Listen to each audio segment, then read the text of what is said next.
علی پہ بھی تو کوئی مصیبت آئی ہے, علی تو پریشان ہوں گے. کہا پھر کیا ہوگا؟ کہا پھر ہمارا تمہارا واسطہ. ابھی ہم پریشان ہیں علی کے حق کا واسطہ, جب علی پریشان ہوں گے پھر ہمارا تمہارا واسطہ ہوگا.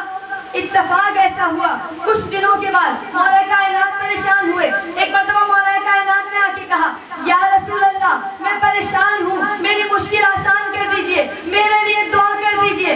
رسول خدا نے سب کے سامنے ہاتھوں کو بلند کیا اور ہاتھوں کو بلند کر کے کہا پروردگارا تجھے علی کے حق کا واسطہ علی کی مشکل آسان کر دے. تجھے علی کے حق کا واسطہ علی کی مشکل آسان کر دے. ایک مرتبہ سب پریشان ہوئے, یہ کیا ماجرا ہے؟ علی کا ہی واسطہ دے کے دعا کی جاتی ہے. رسول خدا نے فرمایا جب فقط تمہارا نہیں, جب میں بھی پریشان ہوتا ہوں تو علی کے حق کا واسطہ دے کے دعا کرتا ہوں. یہی وجہ ہے, کہتے ہیں نبی کے تذکرے سے ظلمتیں کافور ہوتی ہیں, فضائل نعرہ تکبیر سے پر نور ہوتی ہے, مگر جب گردش دورہ جکڑ لیتی ہے انسان کو, علی کا نام لینے سے بلائے نور ہوتی ہے.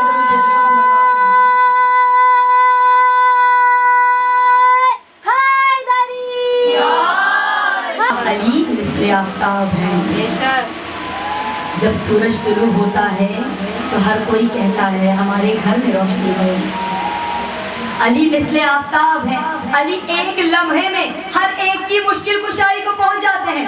جب کسی نے کہا جب ہر ایک کی, بھلا ایک انسان ایک علی سب کی مشکلوں کو کیسے پہنچ سکتے ہیں؟ ہر کوئی مشکل میں پکار رہا ہے, علی ہر ایک کی مشکل کے لیے کیسے جا سکتے ہیں؟ رسول خدا نے فرمایا علی مثل آفتاب ہے. جب سورج طلوع ہوتا ہے ہر کوئی کہتا ہے روشنی ہمارے گھر میں, دھوپ ہمارے گھر میں بھی تھی. علی کی مانند مثل آفتاب کی طرح ہر کوئی, تمام کائنات کے تمام عالم میں جب بھی کوئی کہیں بھی علی کو مشکل کے لیے پکارتا ہے, علی اس کی مشکل کشائی کو پہنچتے ہیں. اور یہی وجہ ہے کہ ہر مقام پر رسول خدا نے علی کی عظمت کو بیان کیا, مگر لوگوں نے یقین نہ کیا. بالآخر ایک مقام ایسا آیا کہ تمام مجمع کو جمع کر دیا, ایک کے پاس بہت بول دیا. اب 1.25 لاکھ کے مجمع کو جمع کیا, 1.25 لاکھ کے مجمع کے سامنے علی کے ہاتھ کو بلند کر کے کہا اب مان جاؤ علی کی عظمت کیا ہے, علی ہے کیا. کہتے ہیں علی کو کعبے میں کام ہو گیا. ایک مقام ایسا آیا تھا, مولا کائنات رسول خدا نے علی کو کعبے میں بھی بلند کر کے کہا تھا. دعوت زبشیرہ میں بھی علی کی عظمت کو بیان کیا تھا. ہر مقام پہ رسول خدا علی کی عظمت کو بیان کرتے چلے گئے, مگر کسی نے یقین نہ کیا.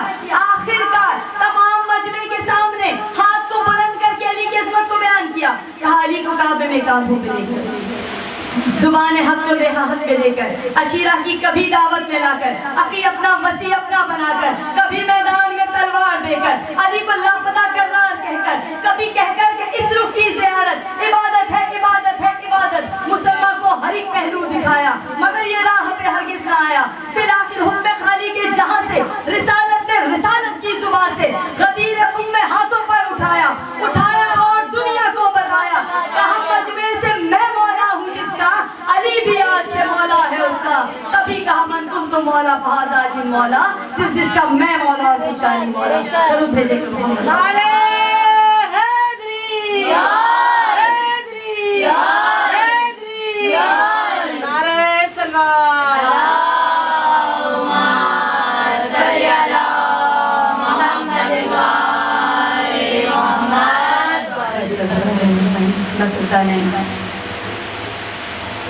آپ کے تمام وہ علی جس کی شان میں ہر پل اللہ کے رسول عظمت بیان کی, اس علی کے اولاد کے ساتھ ان پر ملتن کی.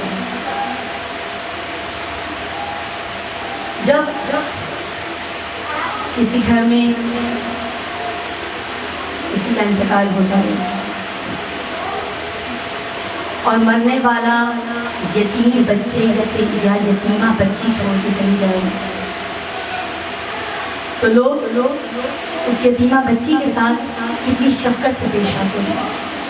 اگر مرحوم چھوٹی یتیمہ چھوڑ کے چلا جائے, چھوٹا بچہ یتیم چھوڑ کے چلا جائے, تو وہ عزیز و اقارب جو سن میں آتے ہیں, جو دسویں میں آتے ہیں, عاشق دسواں ہے نا, جو 10ویں میں آتے ہیں, جو 20ویں میں آتے ہیں, وہ بار بار ان بچوں کو گود میں اٹھاتے ہیں، بار بار پیار سے دیکھتے ہیں، شفقت بھری نگاہ سے دیکھتے ہیں، کبھی سر پہ محبت بھرا ہاتھ رکھتے ہیں۔ اور اگر کبھی اتفاق سے وہ بچہ کسی بات پر رو پڑے یا اپنے بابا کو یاد کر کے رو پڑے تو تمام خاندان والے بھاگ کے گود میں اٹھا لیتے ہیں اس بچی کو، کہ نہیں باپ کو یاد نہ کرے، بچی کو اس کا دل بہلا دے۔ کبھی دیکھا ہے آپ نے کہ کوئی سوئم کی مجلس میں آئے، 10ویں کی مجلس میں آئے یا 20ویں کے ختم پر آئے کسی کے، اور اس مرنے والے کی یتیمہ اگر باپ کو یاد کر کے روئے تو اسے تمانچے مارے، خاموش ہو جاؤ، باپ کو یاد نہ کرو؟ کوئی ایسا نہیں کرتا۔ مگر جانتے ہیں حسین کی یتیمہ کے ساتھ حسین کے بعد کیا ہوا؟ 11 محرم جب طلوع ہوا تو ایک ملعون رسی لے کر آیا، بی بی زینب کی نگاہ پڑی، کیا چاہتے ہو؟ کہنے لگا سب کے ہاتھوں کو پسے پشت باندھنا ہے۔ بی بی نے کہا تو نامحرم ہے، پیچھے ہٹ جا، یہ رسی مجھے دے دے، میں باندھ دیتا ہوں۔ بی بی آگے بڑھتی چلی گئی، ایک ایک بی بی کا ہاتھ پسے پشت باندھتی چلی گئی۔ ایک وقت ایسا آیا کہ رسی کم ہو گئی، بی بی نے کہا ملعون کچھ رسی اور دے دے، ابھی کچھ بچے باقی ہیں۔ وہ کہنے لگا حسین کی یتیمہ کے لیے خاص اہتمام ہے۔ کیا اہتمام ہے؟ کہا حسین کی یتیمہ کے ہاتھ بھی بنیں گے اور گلا بھی بنے گا۔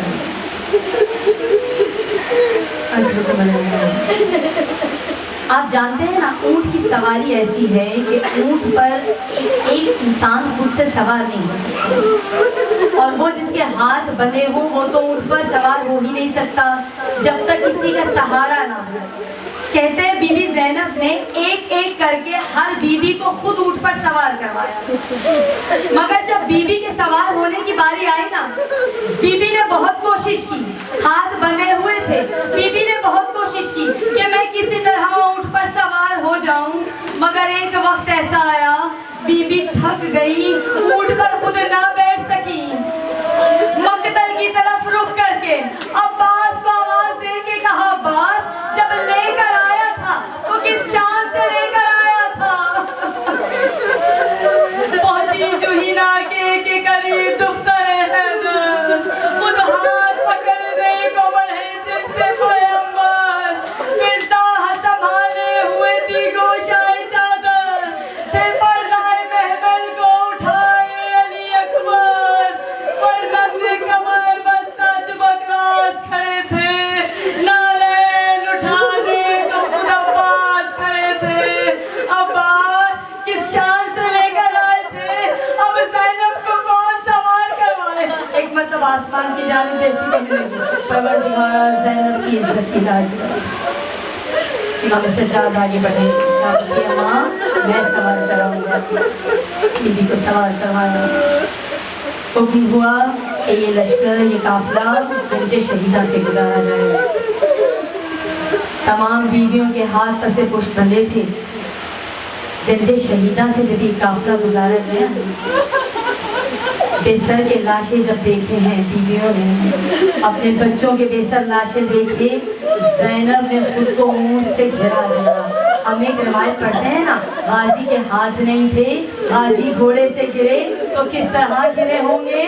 سر لگا ہوگا یا چہرہ لگا ہوگا؟ میں ہاتھ جوڑ کے کہوں بی بی ذرا کربلا میں آ کے دیکھیں، جب زینب نے خود کو اونٹ سے گھرایا تھا، ہاتھ پسے پشت بندھے تھے۔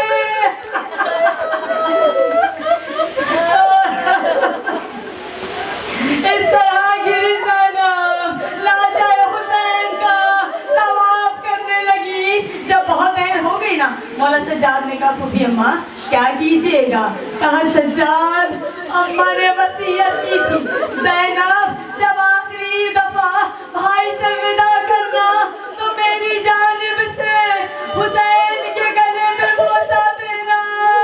میں حسین کے گلے پہ بوسہ دینا چاہتی ہوں، مگر سجاد میرے بھائی کا جسم زخموں سے اتنا چور ہے، مجھے سمجھ میں نہیں آتا میں